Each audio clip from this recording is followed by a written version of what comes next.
Hey family, it's D. Orlando Fortune coming at you with another inspirational talk. You see, today we're going to talk about a sensitive subject referring to times when you get a little bit stuck when you're moving forward, trying to take action on the things that you want to do in your life. This is, again, as part of the action series, but we're talking about how to get unstuck and how to leave some of that stuff behind.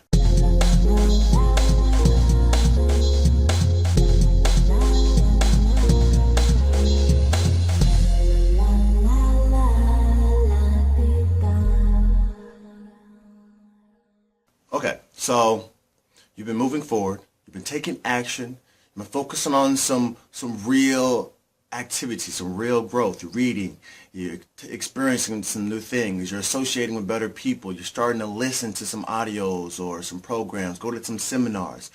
You start taking a dare and moving forward, trying to turn your dreams into real experiences by taking action. You start creating some new habits using some of the skill sets that we spoke in last week. But now, as you've been moving forward, you're maybe finding yourself in a situation that you don't know how to get out of. You just feel like kind of stuck. And the stuck situation makes you think about some things that happened in your past, and it just makes you thinking, you know what, maybe I can't do this.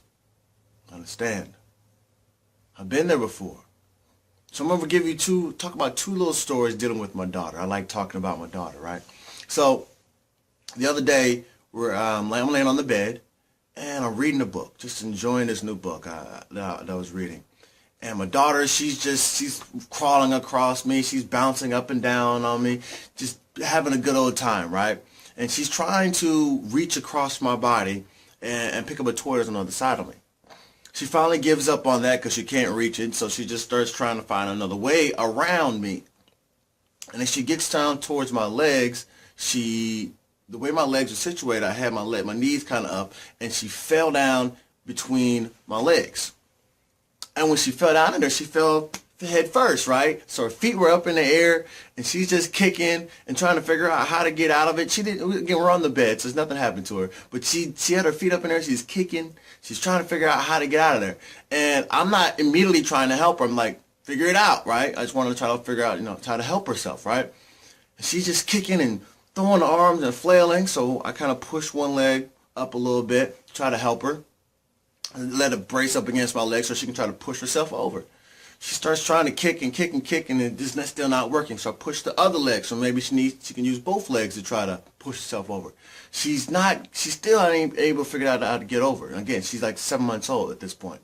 So after a while, she gets tired of kicking, and she just stops trying. She just starts going and just starts talking to herself, right? Just like, all right, I'm gonna deal with the situation where I am. I guess she was kind of psyching herself up, is what I really must believe, because after a while she starts kicking and trying to swing again, and she couldn't get out of the situation. She was stuck. Now she had moved herself to where she wasn't just all the way up, but she's basically had done so much movement that she kind of wedged herself into a worse position than she was when she just put her feet up in the air. At this point, she starts crying. She's looking for help. Now, she waited for Daddy to help her, so I helped her out of the situation. Now, how many of you are similar to that situation yourself? You've been moving along towards your goals, and something happened. You find yourself where your head stuck down, and your feet up in the air, and you just kind of stuck, and you can't figure out how to get anywhere, and you start kicking, and you're flailing your arms, and you're just trying to figure out how to get unstuck, but you can't figure out how to go, and you start crying about it, you start whining about the situation. You finally starting to give up. You're getting to the point where you're going to give up right now, and you're whining. You're crying about your situation. I don't know if I can do it, man, and, I probably shouldn't even tried, and I lost some money on that investment, and my kids ain't acting right, and, my boss is just still getting on me even though I'm trying harder, the business it hasn't picked up the way I thought it was going to pick up. Man, stop crying, right? Ask for some help, right?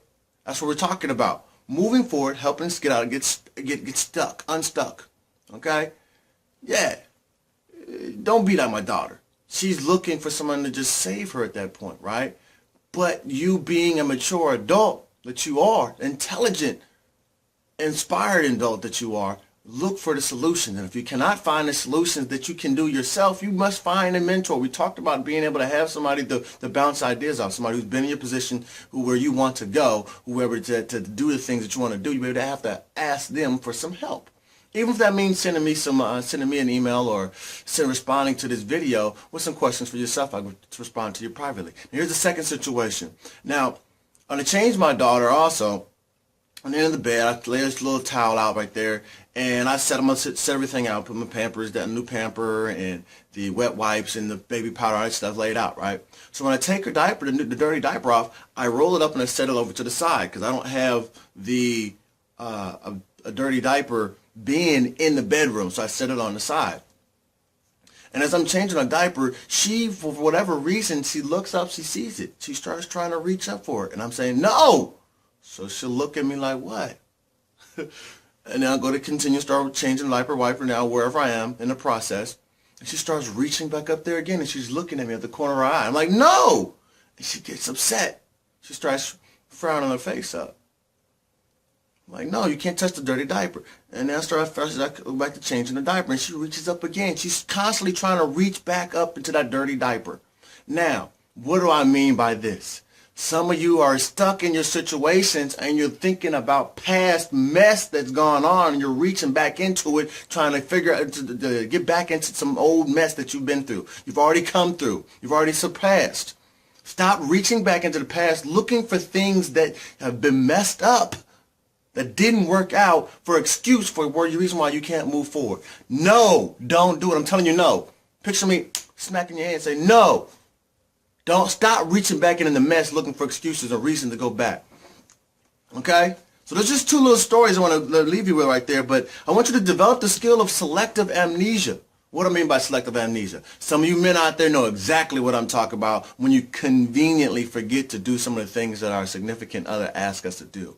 So what I'm asking you to do is to be able to have learned from your past, but then turn around and be able to forget those things that are holding you back. You don't forget where you've come from, but because you've learned from those mistakes, you're not to repeat them again, but you forget those situations that are hurting, painful to you, so they don't hold you from going forward. Stop reaching back in the mess. Stop focusing on being stuck and start focusing on how to get out. Focus on the solution and not the problem. Now, all you know doubters out there, I hope some of these two little stories help you with some situation that you're going through right now, or maybe in the future, somebody that you know. Because we're trying to help you live a life of no doubt, just living. Just blessings. No doubt, just blessings. Because no doubt living is a life we want. No, there's a life that you want there. God promised you a better life than you have. You can have all those things that you want in life if you only believe. I love you.